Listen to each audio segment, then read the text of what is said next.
আকাশবাণী খবর পড়ছি পার্থপ্রতিম মিত্র। প্রথমে বিশেষ বিশেষ খবর।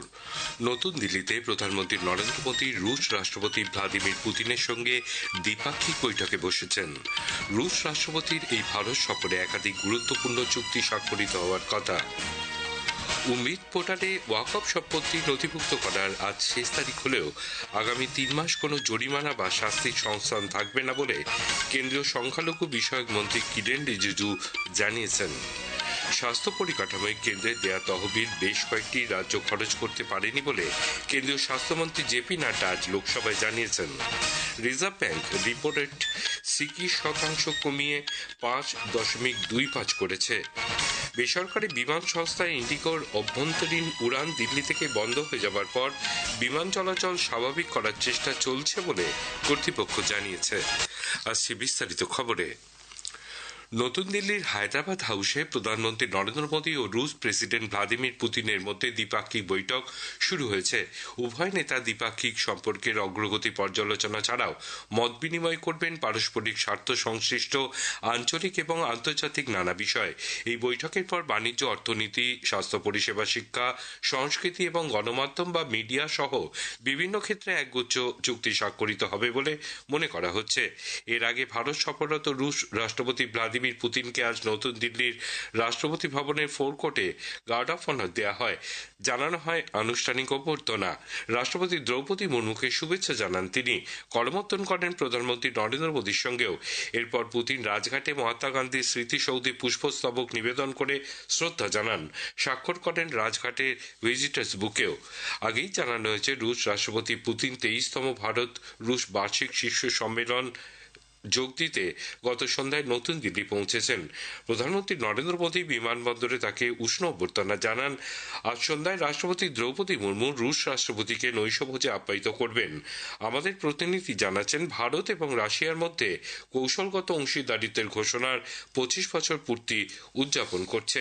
রাশিয়ার রাষ্ট্রপতি ভ্লাদিমির পুতিন বলেছেন, ভারত ও রাশিয়ার মধ্যে সহযোগিতার যে সম্পর্ক রয়েছে তা কোনো দেশের স্বার্থের বিরুদ্ধে নয়। এই সম্পর্ক উভয় দেশের জাতীয় স্বার্থ রক্ষার লক্ষ্যে গড়ে উঠেছে।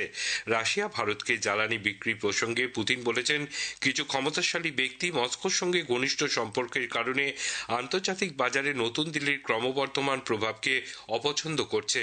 এছাড়াও কৃত্রিমভাবে নানা বাধা আরোপের মাধ্যমে রাজনৈতিক কারণে ভারতের প্রভাবকে সীমাবদ্ধ করার লক্ষ্যে কাজ করছে। মস্কোর বিরুদ্ধে পশ্চিমী রাষ্ট্রগুলির নিষেধাজ্ঞার কথা উল্লেখ করে রাশিয়ার রাষ্ট্রপতি বলেন, ভারতের সঙ্গে তার দেশের জ্বালানি ক্ষেত্রে সহযোগিতা বজায় রয়েছে। এক টিভি চ্যানেলকে সাক্ষাৎকার দেওয়ার সময় তিনি আরো বলেন, যদি মার্কিন যুক্তরাষ্ট্রের রাশিয়া থেকে জ্বালানি কেনার অধিকার থাকে তবে কেন ভারতের সেই সুযোগ থাকবে না। রুশ রাষ্ট্রপতি বলেছেন, অতীতের মতন এখন আর ভারতের সঙ্গে আচরণ করা যাবে না। প্রধানমন্ত্রী নরেন্দ্র মোদী কখনোই চাপের কাছে নথি স্বীকার করেন না। রাশিয়া আসলে ভারতের কাছে প্রতিরক্ষা প্রযুক্তি বিক্রি করে না, বরং নতুন দিল্লির সঙ্গে তা ভাগ করে নেয়। প্রধানমন্ত্রী নরেন্দ্র মোদী গতকাল রাশিয়ার রাষ্ট্রপতি ভ্লাদিমির পুতিনকে একটি রুশ ভাষার গীতা উপহার দিয়েছেন। 23তম ভারত রাশিয়া বার্ষিক শীর্ষ সম্মেলনের ফাঁকে মৎস্য ও পশুপালন, দুগ্ধজাত পণ্য সংক্রান্ত দপ্তরের মন্ত্রী রাজীব রঞ্জন সিং নতুন দিল্লিতে রাশিয়ার কৃষিমন্ত্রী ওকসানা লুটের সঙ্গে এক দ্বিপাক্ষিক বৈঠকে মিলিত হন।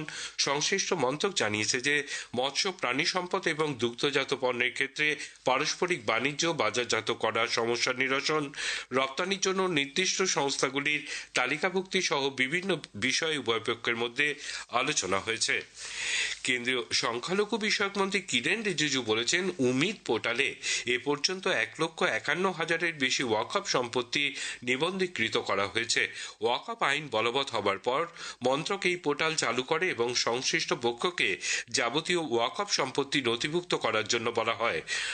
নতুন দিল্লিতে আজ এক সাংবাদিকদের মন্ত্রী বলেন, এখনো লক্ষ লক্ষ সম্পত্তি রেজিস্টার্ড হয়নি, তবে উম্মিদ পোর্টালে এখনো যারা নাম নথিভুক্ত করেনি আগামী 3 মাস তাদের ওপর কোনো জরিমানা করা বা কঠোর ব্যবস্থা নেওয়া হবে না বলে শ্রী রিজিজু আশ্বস্ত করেছেন।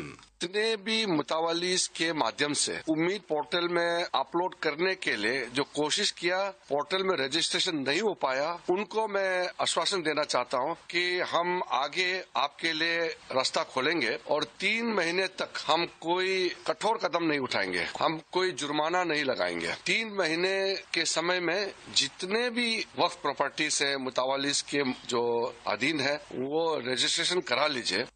কেন্দ্রীয় স্বাস্থ্যমন্ত্রী জেপি নাড্ডা স্বাস্থ্য পরিকাঠামোয় কেন্দ্রে দেয়া তহবিল রাজ্যগুলি সদ্ব্যবহার করছে না বলে অভিযোগ করেছেন। আজ লোকসভায় প্রশ্নোত্তর পর্বে শ্রী নাড্ডা বলেন, স্বাস্থ্য পরিকাঠামোয় কেন্দ্র 64,000 কোটি টাকা দিলেও বিভিন্ন রাজ্য সরকার মাত্র 30,000 কোটি টাকা খরচ করতে পেরেছে। তিনি আরো বলেন, 2017 সালে মোদী সরকার জিডিপির 2.5% স্বাস্থ্য পরিকাঠামোয় ব্যয় করার সিদ্ধান্ত নিলেও দুর্ভাগ্যজনকভাবে মাত্র 1.9% খরচ করা হয়েছে। সংসদে মাদুরাইয়ের একটি মন্দিরে প্রদীপ জ্বালানোকে কেন্দ্র করে বিতর্কের বিষয়টি ওঠে। হইহট্টগোলের জন্য বেলা 12টা পর্যন্ত অধিবেশন মুলতবি হয়ে যায়। বিরোধীরা রাজ্যসভা থেকে ওয়াক আউট করেন। সংসদ ভবনের বাইরে বিরোধী সাংসদরা বিভিন্ন ইস্যুতে বিক্ষোভ দেখাচ্ছেন। তার মধ্যে তৃণমূল কংগ্রেস সদস্যদের পশ্চিমবঙ্গের 100 দিনের কাজের জন্য টাকা দেওয়ার দাবিতে বিক্ষোভও রয়েছে। এর আগে আজ সকাল 11টায় লোকসভার অধিবেশন শুরু হলে ডিএমকে সদস্যরা মাদুরাইয়ের একটি মন্দিরে প্রদীপ প্রজ্বলনকে কেন্দ্র করে বিতর্কের বিষয়টি উত্থাপন করে প্রতিবাদ জানান। অধ্যক্ষের আসনের সামনে এসে তারা বিক্ষোভ জানাতে থাকেন। অধ্যক্ষ ওম বিড়লা বলেন, বিষয়টি বিচারাধীন এবং সরকারের এতে কিছু করার নেই। তিনি সদস্যদের আসনে ফিরে যেতে এবং সবার কাজ সুষ্ঠুভাবে চালাতে অনুরোধ করেন। তার আবেদন সত্ত্বেও সাংসদদের প্রতিবাদ বিক্ষোভে অবিচল থাকায় অধ্যক্ষ বেলা 12টা পর্যন্ত অধিবেশন মুলতবি করে দেন। রাষ্ট্রপতি দ্রৌপদী মুর্মু চলতি মাসের 9 তারিখ নতুন দিল্লিতে 2023-24 সালের হস্তশিল্প সম্মান প্রদান করবেন। দেশের বিশিষ্ট হস্তশিল্পীদের সম্মানিত করতে এই পুরস্কার প্রদান করা হয়। এই খবর শুনছেন আকাশবাণী থেকে। আমাদের সংবাদ শোনা যাচ্ছে ইউটিউব চ্যানেল আকাশবাণী সংবাদ বাংলা, ফেসবুক ও ইনস্টাগ্রাম আকাশবাণী সংবাদ কলকাতা এবং এক্স হ্যান্ডেল AIN নিউজ কলকাতাতে। ভারতীয় রিজার্ভ ব্যাংক দেশের অর্থনৈতিক বিকাশে আরো গতি আনার উদ্দেশ্যে সুদের হার 25 বেসিস পয়েন্ট কমিয়ে 5.25% করেছে। আরবিআই গভর্নর সঞ্জয় মালহোত্রা চলতি অর্থ বছরের পঞ্চম দ্বিমাসিক মুদ্রানীতি পর্যালোচনার সময় এই ঘোষণা করেন।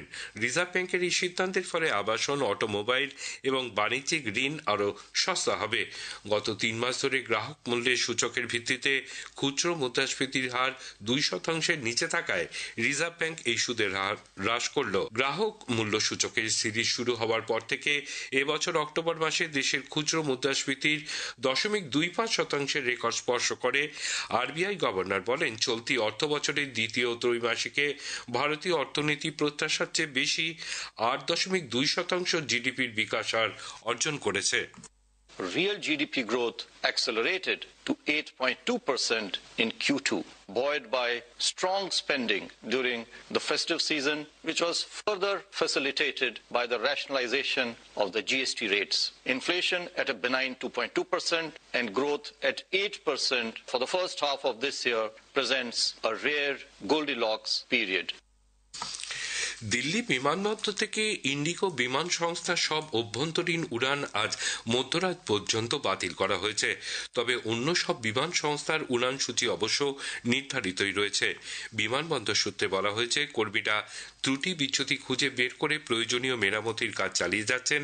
সর্বশেষ উড়ান সূচি জানার জন্য বিমানবন্দর কর্তৃপক্ষ www.newdelhiairport.in ওয়েবসাইট দেখার জন্য যাত্রীদের অনুরোধ করেছেন। ইন্ডিগো বিমান সংস্থার উড়ান চলাচলে নভেম্বর মাসের শেষ দিক থেকে বড় ধরনের বিঘ্ন ঘটার খবরের প্রেক্ষিতে অসামরিক বিমান পরিবহন মহানির্দেশালয় সংশ্লিষ্ট দপ্তরের মন্ত্রী রামমোহন নাইডু এবং মন্ত্রকের উচ্চপদস্থ আধিকারিক ওই বিমান সংস্থার উচ্চপদ আধিকারিকদের সঙ্গে পর্যালোচনা বৈঠক করেছে।